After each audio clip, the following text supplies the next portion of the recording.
Welcome to the Onyx Path News with maybe a somewhat unexpected broadcast from me, Matthew Dawkins, the Gentleman Gamer, live. Now, why are we live? Where have the uploads been this week? Well, that's a very good question. Hopefully, I will be able to answer it. Well, in fact, I will be able to answer it. Let's get that out of the way first. Where have the uploads been this week? Where's the news been? Where have all the actual plays been?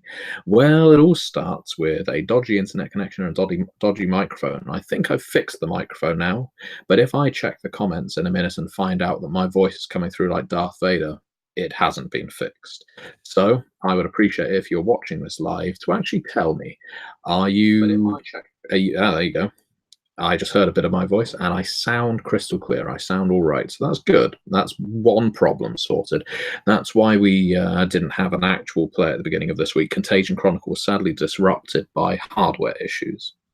Now, why didn't we have a news episode this week? Well, that's also down to hardware issues because just as my microphone broke, it turned out my camera had stopped working as well. I have no idea what the problem there was, so I basically had to order a new camera, and it only arrived this morning. So with that in mind, I thought rather than go through the rigmarole of setting it up, doing a pre-recorded video and having to edit it down and put up lots of lovely graphics from books, which is always nice, given that we're on something of a tight deadline before the next news is due, I thought, let's just go live. Sod it. So now we have a lovely new camera that's just waiting to go. That's to my side. And that should mean that next week is business as usual, with any luck. So, beyond that, hello and welcome to the news, the Onyx Path News number 13. I guess it's appropriate that number 13 was the one plagued with issues. And the first thing we're going to talk about is actually going to be product movement. I know we never usually do that first, but I'm very excited to say that Mummy the Curse 2nd edition has just gone back to writers for final drafts. Now, I made a video about Mummy the Curse just the other week, and it seemed to really amp some people up for the new edition, and that's brilliant. Brilliant to see. It's always wonderful when you get through all the red lines on a book of this size, approximately 200,000 words. That's a lot of words to read, a lot of words to vet for quality and any inconsistencies, any issues and the like. Now, the writers have all done a sterling job. Obviously, there's some things that need adjustment, some things that need inclusion. But for the most part, this book has really gone off very, very well.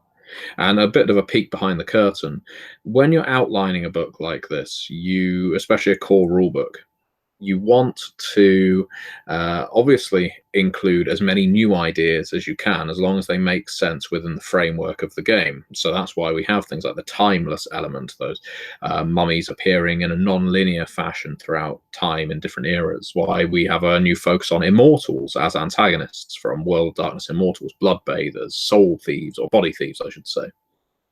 Among others, why the judges have a more prominent place in this edition, as well as cults in general, because we were aware of some of the weaker points of Mummy the Curse 1st edition, and we wanted to expand upon them for 2nd edition. What is quite possible when you make an outline like that, though, is you don't want to directly mirror the 1st edition, because you don't want it to just be the same book with updated rules. So in this case, we missed a bit. I know, shocker, and I'm putting my hands up to say we missed a bit. We actually missed out merits from from Mummy the Curse. So this book currently, as it stands, has no merits in, which is a problem typically, except mortal merits, as they have been throughout most of the Chronicles of Darkness books, from Chronicles of Darkness all the way through to Changeling, are much the same from book to book, so that won't take much to include material from previous books in this one. What we really need to add is mummy-specific merits and some more cult-specific merits, that kind of thing. So that's just an additional piece of word count I'll be assigning out to make sure that it gets included in the book. There we go. I have also instructed writers to have a greater focus on the timeless aspect of the game.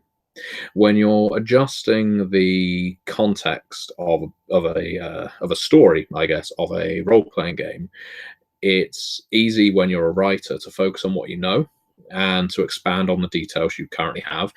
So, for instance, if I'm writing about immortals, I will probably write about immortals, and my edging into the timeless element, the time hopping, era hopping element, is probably going to be minimal.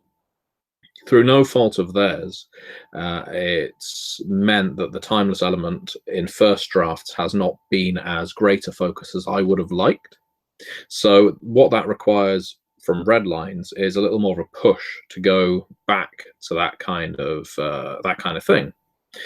And so I will likely see by final drafts a greater focus on the multiple eras idea of Mummy the Curse. So it's back in final drafts. The writers will have around a month to turn those final drafts around and send them back to me, and hopefully they will all be polished, and that means the book will go into development somewhere in June. So that's the movement news. Obviously, there have been other products that move, but that's the big one I wanted to tell you about. There's a bit of a mental race going on in my head now to see, not with cutting the book's quality, how soon we can get Mummy out, and if we can manage it before even Hunter and Deviant. That will be a coup, I guess, but it's not necessarily one anyone other than me wants to see. So on to Kickstarter news. As you know, we have currently got a quiet period between Kickstarters. We usually take a week or two before we start up a new one.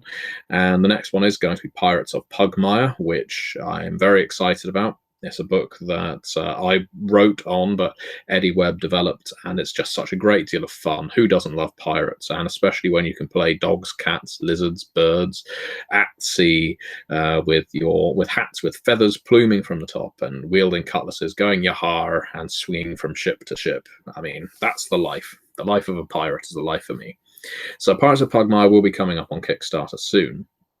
Backerkit, again, I will occasionally do a big focus on Backerkit, but this week isn't the week for that. All the links for Backerkit products are in the video description below, even as we go live. So please do check out any books you missed on Kickstarter, because they will probably be on Backerkit. Now, beyond that, and hello to people who are commenting live. That's the joy of live rolling news, isn't it? You can actually criticize me in real time, or compliment me as well. Send me compliments. They're always good for the ego. And anyway, new releases. So we had a couple of nice releases this week. One in particular is a book that I oversaw as World of Darkness line developer, but I was not the direct developer of this book, and that's the Changeling, the Dreaming Player's Guide. And good gosh almighty, this book is fantastic. It's really testament to the writers and the artists' skill on this one. I've got to be honest, when a book goes into travelogue mode and starts detailing different factions from different parts of the world, it can lose me, because I don't run games set all over the world as a general rule. I tend to keep them in a local area. But Changeling Player's Guide has done wonders for making me rethink that. The playable options that have been introduced in this book, as well as the new spin on things like Tailcraft, arts and crafts, have really made me reappraise some of those thoughts. So I wonder if you'll feel the same. Also, Changeling the Dreaming has always benefited from magnificent art, and this book is no exception. Currently, it's only available in PDF, because what we do is release an advanced PDF on DriveThruRPG, and if you feedback, errata, any issues you might see, and there's a link to the errata form in the description below, as well as a link to the book, you can basically chime in with any typos, any content amendments, anything like that, any rules issues, and I'll capture them. This goes to a Google form that I'm in control of. And then once the errata face closes down, we apply the errata, change the book a little, and then it becomes available for release more widely and in print. If you already purchased the advanced PDF, you will get the updated PDF. Simple as that. It's a wonderful way of getting feedback from the readers and the players without having to release a book and expose it to the elements and then find out it was riddled with errors. Very rarely happens, but riddled with errors, and it's too late to do anything about it. By releasing the advanced PDF, we can make as perfect a product as we can. No such thing as a perfect RPG. They're big reference books. There will always be some bits that don't connect to others. It will always happen. We're not robots, but this process is a good way of preventing it from happening. So, Changeling, the Dreaming Player's Guide. What a fantastic book. The developers of it were Pete Woodworth and Luca Carroll, and they had an excellent writers team. So, please do check it out. If you have never really been interested in Changeling the Dreaming before, you'll be excited to know, with any luck, that I'll be doing a video specifically focused on Changeling the Dreaming and what makes it a horror game in the next week or so. So, keep your eyes open for that. Other new releases, though, and we have the Monarchies of Mao GM screen. You may think, GM screen, that's nothing to announce, but some people really love GM screens. I use one, and well, it depends on the game, actually. If it's a narrative-heavy game, I don't. If it's a game with a system that helps drive the story, whether it's players rolling dice or GM rolling dice, I like to use the screen because I like that air of chance of the players having a bit of mystery between them and the GM. Don't like it as a divider, but I do like it if it enhances mystery. And Monarchies of Mao's GM screen is available down below on Indie Press Revolution in the link. And it's a lovely, hard GM screen with beautiful art, as the rest of Monarchies of Mao does. So it's a lovely pairing for your book. Please do check it out. So going on from new releases, I'm going to cut straight away to, let's think. Let's talk a little about Onyx Path Media. So on the Onyx Pathcast this last Friday, so just yesterday, as of time of recording, we discussed what is fun. Now, that may not sound like a fun subject to actually, I guess, dissect the subject of fun, but it is a really fun podcast where we talk about what our ideas of fun, engagement, entertainment, and so on are in the context of role-playing games. You might learn something, but most importantly, you might be entertained by it. And that's what we strive to do, myself, Dixie, and Eddie, when we do this Pathcast. And it's our 50th episode. We've done 50 weeks in a row and some specials. Yeah, we're pretty proud of getting this far. The only way is up from here. But also other media you may wish to be aware of. Red Moon Roleplaying are on their YouTube channel, and I really strongly recommend you subscribe to Red Moon Roleplaying if you haven't. They are uploading the Scarred Lands actual play that I'm running for them. The Great Wilhelm Heist. Copies of the video will also go up on this channel with maybe a couple of amendments, without the music, for instance. So if you want the complete experience, watch it on Red Moon Roleplaying. If you want to give us your patronage, by all means, watch it here. The Story Told podcast is going through a dragon-blooded actual play, so that's Exalted 3rd edition, and it's a really good demonstration of what the dragon-blooded are about and what they can do. Again, the link is below. There's the Occultists Anonymous actual play, which is Mage the Awakening, with a little bit of Geist the Sin Eaters crossover with it. Again, linked below. Devil's Luck Gaming on their Twitch channel, and this is another one I really have to recommend you check it out. The Devil's Luck Gaming Twitch channel is fantastic. One of the best actual play channels I've ever watched, and it's because the players like to get into costume. They are really clearly enjoying the game. It doesn't feel rehearsed, doesn't feel scripted. It's just a lot of fun. And currently Devil's Luck Gaming are doing a Scarred Lands actual play, so if you like your D&D played for fun, then check them out. And the Dramatic Failure podcast is also doing Mage the Awakening on dramaticfailure.podbean.com. So please do check out the Dramatic Failure podcast as well. So on to community content. And again, I'm waiting for you to start writing content for the Sluresian Vault and for Canis Minor, or Canis Minor. I'm never sure which one it's supposed to be. So the Sluresian Vault is the community content program for Scarred Lands. Canis Minor is the community content program for Pygmaea and Monarchies of Mao. And you can create absolutely anything you like for these two programs. You can create a one-page interesting character and upload it and sell it for 50 cents. You could create a 40-page short scenario or a 120-page mega scenario if you wanted. You could do a list of interesting spells, but the point is, if you put it up and you sell it, you make money from it. So don't be afraid of the fact that you may never have published a role-playing game before.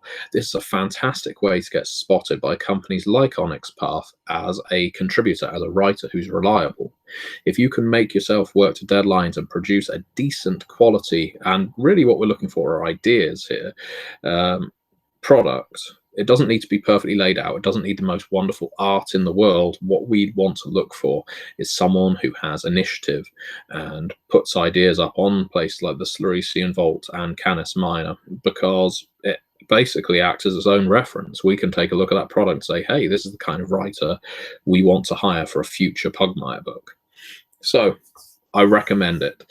Not only do you make money from it, but it also demonstrably increases your chance of getting hired, because we have hired people off the back of their content before. So with that said, it's the Onyx Path news, I know, and because it's live, that means I have you all here. So let's see if I can get a few questions before I terminate this broadcast. What have we got?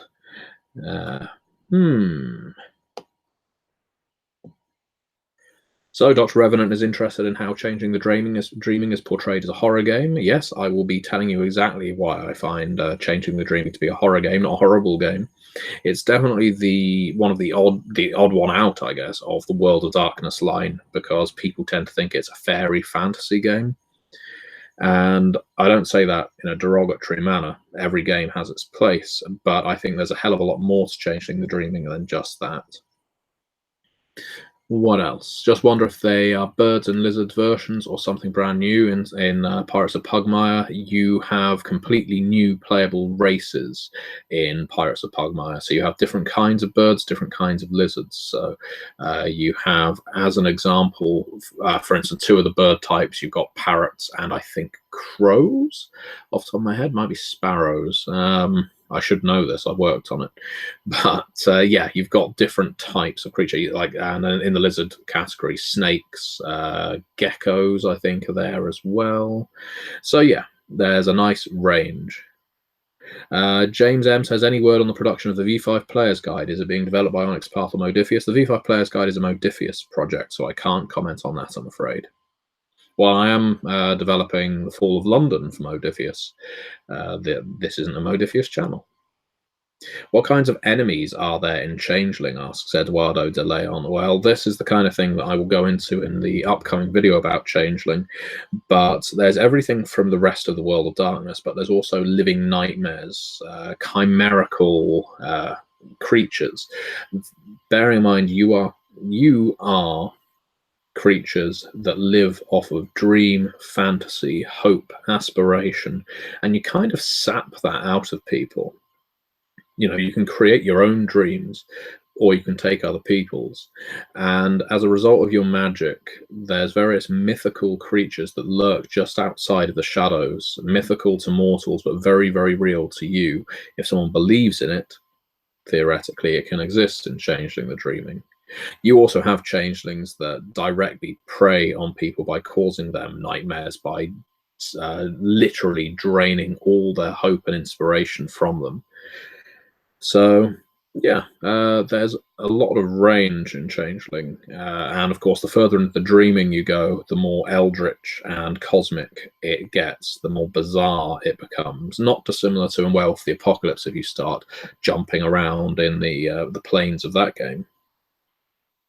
E says, I haven't seen any mention of progress on Signs of Sorcery. Any chance it will get published one day? Yes, it has been a slow burn on Signs of Sorcery, but it is making very slow progress. You know, I know people will always prefer that books get released when they're ready than before they're ready. And while Signs of Sorcery has been at a stage for quite some time where the text has been there.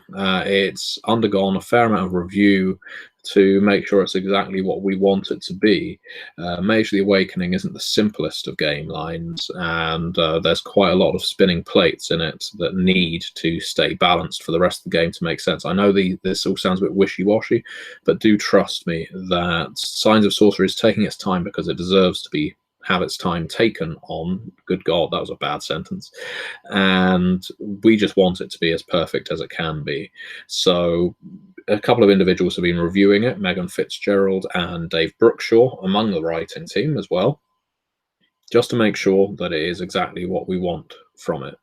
So now that it has been completely, I think it's been completely proofed at this point. So with that said, I believe, I'm just checking it now, but I think, yeah, it's just the comments from Dave and Megan have gone back to the layout artist to ensure that any last minute changes can now be made. So yeah, we are getting closer, very, very close. I know there's a lot of very keen Mage the Awakening fans out there, and I love the setting. Can't say it's my game by any stretch, but it's very popular, so we're taking our time. Oh, thank you very much, Doc Out, for saying you love my content and keep it up Onyx Path. Unfortunately, I can't pronounce your name, but one problem I've had with Chronicles of Darkness is that lots of the games feel a bit too open, meaning that there are lots of options, but it's hard to find a goal or a plot to lead the game. Any help? Yes, keep it intimate. I mean, I give this advice on lots of different games, but if you keep things intimate, keep them about the characters and their immediate surroundings, you can very easily start forming stories about how vampires' touchstones are in danger or need to get a job. Now, that's one of the simplest things you can do, whether you do it in werewolf, in vampire. Take vampire, for example. You've got your coterie, or it consists of a vampire in the Invictus, a adventurer in the Invictus, the gangrel from the Circle of the Crone, and so on and so on. One of them has got a touchstone, and this touchstone is unemployed. He has just run out of money, can't pay the rent anymore. He's about to be made homeless, and maybe he's even got a drug habit. Why not? Let's just keep piling it on this poor bastard. Now, it's in the vampire's best interest to preserve that touchstone. So all of a sudden, you don't need to worry about the Strix. You don't need to worry about competing covenants. You don't need to worry about clan rivalries either. All you need to worry about is getting this touchstone back on his feet, getting him back in his house, dominating the landlord, finding enough money, robbing a bank so this person has enough money, or getting somehow engineering this person so they become more socially adept. You can make games about characters rather than about the world. And I think that's the big difference between Chronicles of Darkness and World of Darkness. We often look at World of Darkness as Camarilla, Sabbat, Anarchs all clashing against each other, and that kind of creates a backdrop. The backdrop in Requiem, while those elements are there in the form of things like covenants and clans, your bigger backdrop is the characters that you interact with and their personal motivations. Scott Banks, sorry, I was referring to callings. Are the new callings brand new or bird and lizard versions of existing callings? There are some new callings in it that are pirate specific. So I think, is there a Chronicles of Darkness equivalent to the Storyteller's Vault, says Ten Tails? Yes, there is. It's just the Storyteller's Vault. You've got all of Chronicles of Darkness available in there. Are there going to be copies of Chicago by Night printed in the US? Shipping from overseas tends to be astronomical. Yeah, Chicago by Night is going to be printed in the US, James M. I strongly suspect, or Canada, but I don't know whether it will be being printed in America and Europe or just in North America, but there will definitely be books available in North America. So, with that said, I need to depart now, so I nearly said many worlds, one pathcast, but that's the Onyx Pathcast sign-off. Instead, I'll say thank you very much for watching and see you next time, maybe with something pre-recorded, maybe with something live. This was quite good fun.